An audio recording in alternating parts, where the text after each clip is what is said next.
বাবা ব্যায়াম করছে, হাততালি হাততালি বাজা হাততালি। অত বেশি বকর বকর করছো, ওই ব্যায়ামটা যদি সকালবেলা হতো না তুমি বুঝতে পারতে। মর্নিং এভরিওয়ান, আজকে হচ্ছে বৃহস্পতিবার। কিচেনে চলে এসেছি, ঘুম থেকে উঠে একটাই কাজ, রাঁধো বাড়ো খাও। যাই হোক রান্না বসিয়ে দিয়েছি আর হয়েও গেছে অলমোস্ট। আর মাম্মাম ঘুমাচ্ছে, ওকে আজকে আর স্কুলে পাঠাতে পারছি না, তার কারণ কালকে রাতেও খুব কাজ ছিল। অ্যাকচুয়ালি এখন ওয়েদারটা চেঞ্জ হয়েছে, তো এখন প্রতিটা বাচ্চারই কিছু না কিছু সমস্যা, জ্বর সর্দি কাশি লেগেই রয়েছে। তো ওরও বেশ কিছুদিন ধরে একটু কাশি হচ্ছে, তো হট করে গরম পড়েছে। গায়ে কম্বল এখন ওর আর নেই, ও কম্বলের ওপরে শুচ্ছে, আমরা তাও একটু পাতলা কম্বল দিচ্ছি, আর দুদিন পর না ফ্যান চালাতে হয়। তো যাই হোক এই অবস্থা। তো বাবা ওর জন্যই বললো এখন শরীর একটু দুর্বলও আছে, কাশি হচ্ছে, স্কুলে গিয়ে আবার জ্বর নিয়ে আসবে, বরং এই উইকটা না হয় রেস্ট নিক, নেক্সট উইক থেকে যাবে। এখন অত চাপের তো কিছুই নেই যে না ঘুম থেকে উঠে ঠেলে ঠুলে পাঠিয়েই দিতে হবে। আর ঠিক আছে, তো ম্যাডাম এখন পড়ে পড়ে ঘুমাচ্ছে। আর এখানে আমার হচ্ছে রান্না, এটা হচ্ছে সোয়াবিন, সোয়াবিন হচ্ছে না চিলি সোয়া হচ্ছে হরিয়ে যাবে। অ্যাকচুয়ালি আমার টমেটো শেষ হয়ে গেছে, তো এর মধ্যে একটু সস দিয়ে দিয়েছি, একটু না অনেকটাই দিয়ে দিয়েছি, তো ওর জন্যই আর কি চিলি সোয়া হচ্ছে। এই যে ননায়ের ব্রেকফাস্ট, দুধ হরলিক্স আর ব্রেড। চলো হবে তো। এই টুপিটা আমি ওর মাথায় দিইনি, ও নিজের দিয়ে আবার কি ওমা আটকেছিস নাকি রে বাবা? তোর তো হেভি উন্নতি হয়েছে জীবনে, দেখে দিকে আয়। বসো, গুড মর্নিং, বসে পড়ো। বাবা স্নান করতে গেছে, আসো মা, হাত মুখ না স্নান করতে গেছে। ও শীত করছে বলছো নাকি? শীত করছে, শীত করছে, আচ্ছা শীতে তোমায় দেখে লজ্জা পাবে না। দেখো তোমার মটরশুঁটিটা এইখানে চলে যাচ্ছে। ভাত ভাজা খাও, আস্তে আস্তে খাও। পাপা তুমি করছো ব্রেকফাস্ট, পাপাও ব্রেকফাস্টই বলতে গেলে। Good morning. Good morning. ঝোল আছে দিচ্ছি, আর এই যে আমার সিঙ্গেল ব্রেকফাস্ট। বলছি যোগা তার সাথে এখন লাইট ব্রেকফাস্ট। আমি তো একবার আমাকে লাইট ব্রেকফাস্ট না, যে মেয়োনি দিয়ে চকলেটটা খাচ্ছ এই জিনিসটা করাটা ভালো জিনিস না। যাই হোক মানে এরপর তো মানুষ ওই একটুখানি খেলে কিছু হবে না। তাহলে আমি এত রোগা হবো বলতে চাইছো, আমাকে আর দেখাই যাবে না।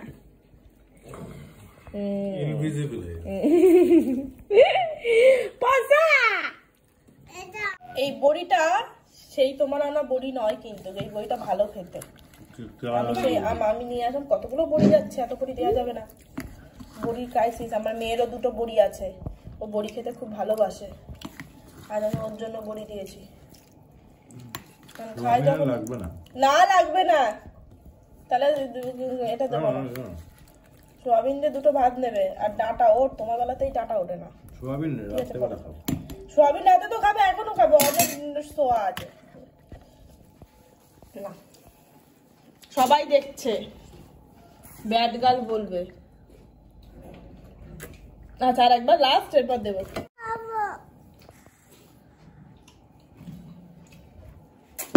দুধও তো খেতে হবে। হে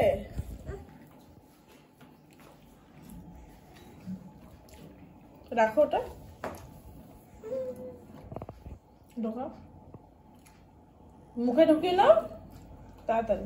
অ্যাকচুয়ালি মেয়ে হবার আগে আমার ওয়েট ছিল 55, একদম পারফেক্ট ওয়েট ছিল, ঠিক আছে, হাইট অনুযায়ী পারফেক্ট ওয়েট ছিল 55। তারপর যখন কনসিভ করলাম তখন ডক্টর বললো যে 10 কেজি মোটামুটি ওয়েট তো বাড়াতেই হবে। তো ঠিক আছে, সেটা গিয়ে 65ই হয়েছিল, একদম 10 কেজি আমার ওয়েট বেড়েছিল কাটায় কাটায়। বাট ও হয়ে যাওয়ার পরে অস্বাভাবিকভাবে আমার আরও 3-4 কেজি ওয়েট বেড়ে যায়, মানে হবার পরে। আর তখন আরও মোটা হয়ে গেছিলাম আর কি, কেন আমি জানি না।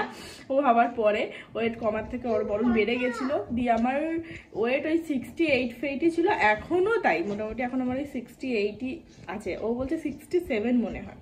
তো যাই হোক, আমাকে দেখে মনে হয় না, যেহেতু আমি অনেকটা লম্বা বলে, বাট আমার ওয়েট ওই 67 মতন। হ্যাঁ অনেকটা লম্বা বলেই আমাকে দেখে সবাই অবাক হয় যে 67, আর হ্যাঁ ওয়েট আছে, হাড় শক্ত। বাকি যাই হোক, আমাকে এখন যোগা করে ওয়েটটা এখন 55-এ নামাতে হবে, সে আগের মতন স্লিম হতে হবে, আর কিছুই না। ম্যাডামকে স্নান করিয়ে ম্যাডামকে খাইয়ে দিয়েছি।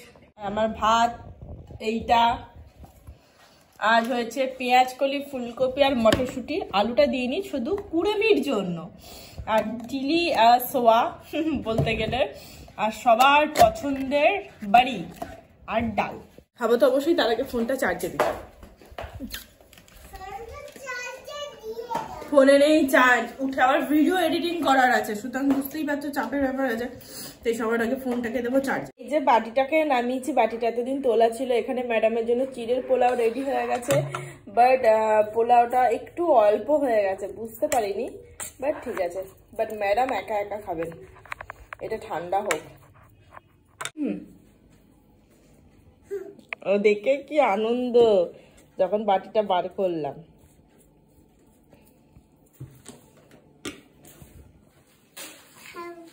বসো আগে, বসো আগে, বসো। এটো এটো এটো। সত্যি বাচ্চাদের এরকম সুন্দর সুন্দর প্লেটে পছন্দসই দিলে না ওরা খেতে খুব ভালো লাগে, ভালোবাসে আর কি। বাকি যত ভেজিটেবলস আছে সবগুলোই ও খাবে, মটরশুঁটিটা খেতে চায় না, বাট বলি প্যাবাফিন খায় না, তোমাকেও খেতে হবে, তো ওই করে খাতে তো হবে সবই।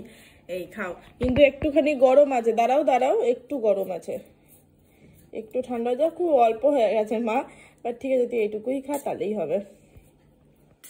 বুঝতে পারিনি এতটা অল্প হয়ে যাবে ব্যাপারটা, বাট চিড়ে তো পেটে গিয়ে ফুলবে। অল্প করে একটু তুলে মুখে দাও, মুখে দাও।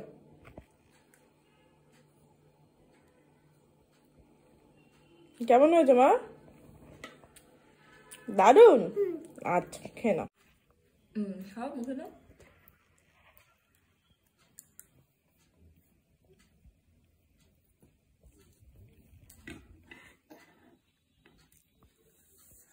ধরো বাটিটা, ধরো এক হাতে মামা, বাটিটা ধরো।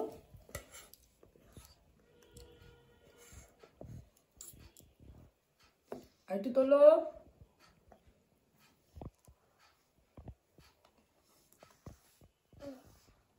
মাথায় গিয়ে না।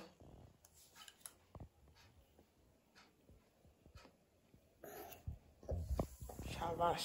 এই যে সন্ধ্যের সুন্দর চা চলে আসছে, চা আর তার সাথে বিস্কিট।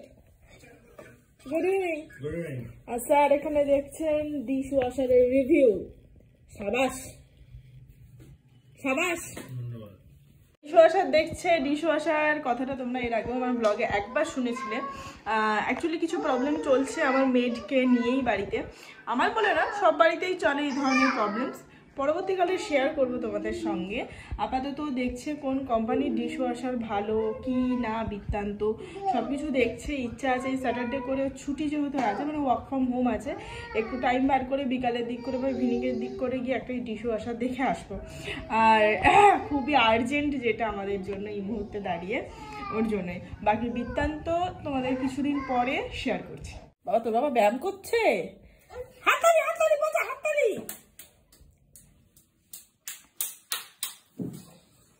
ব্যায়াম করতে হয়, ব্যায়াম করলে শরীর ভালো থাকে, সুস্থ থাকে, ফ্রেশ লাগে।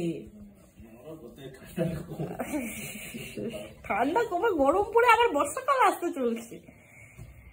অত বেশি বকর বকর করছো, ওই ব্যায়ামটা যদি সকালবেলা হতো না তুমি বুঝতে পারতে। ওই মেয়েকে না অর্ধেক দিন কামাই হতো।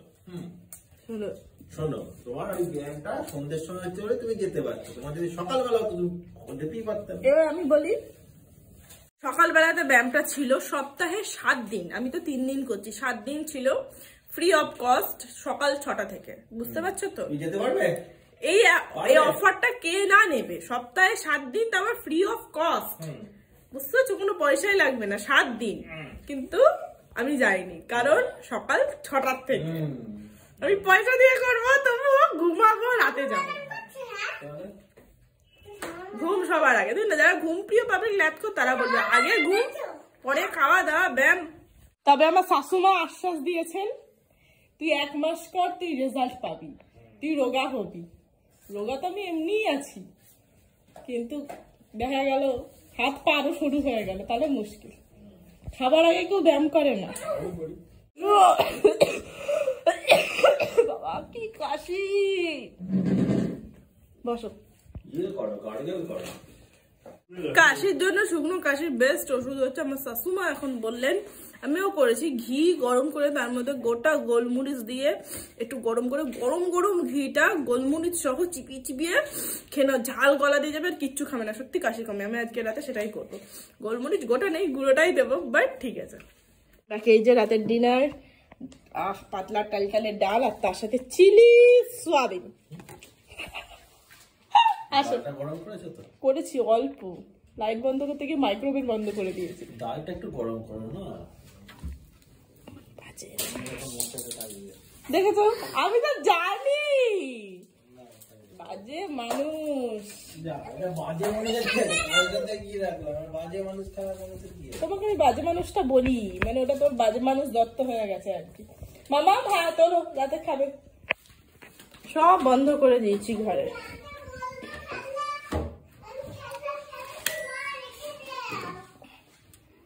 সিরিয়াসলি মাইক্রোওয়েভ কত হেল্পফুল একটা জিনিস। না গ্যাস জ্বালাও, না বাসনপত্র নেটাও, না কিছু করো, ব্যাস হয়ে যাবে।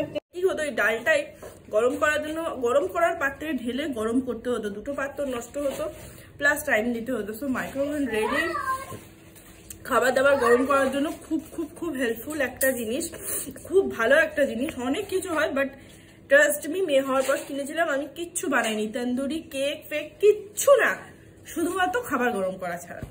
বাট এই আর এখন আরো একটা কথা তোমাদেরকে বলবো, যে আমার যারা ব্লগ দেখছো তাদের মধ্যে, মানে তোমাদের মধ্যে কেউ যদি কোনো ব্র্যান্ডেড ডিশওয়াশার ইউজ করে থাকো, যে কোনো ব্র্যান্ড ইউজ করে থাকো, তাহলে প্লিজ আমাকে একটু কমেন্ট করে জানিও কোন ব্র্যান্ডেড ইউজ করো, কতটা হেল্পফুল বা কিছু। যদি কেউ তোমরা ইউজ করে থাকো প্লিজ তারই হবে কি। চলো তাহলে খেয়ে নি, তুমি আগে সব তোলো তারপর রেখে দেবো। বাকি চলো খেয়ে দিয়ে নিই, আর আজকের এই ব্লগটা এখানেই শেষ করছি। দেখা হচ্ছে আগামীকাল, ততক্ষণ সবাই খুব ভালো থেকো, সুস্থ থেকো, আর অবশ্যই সাবধানে থেকো। Tata and good night, by.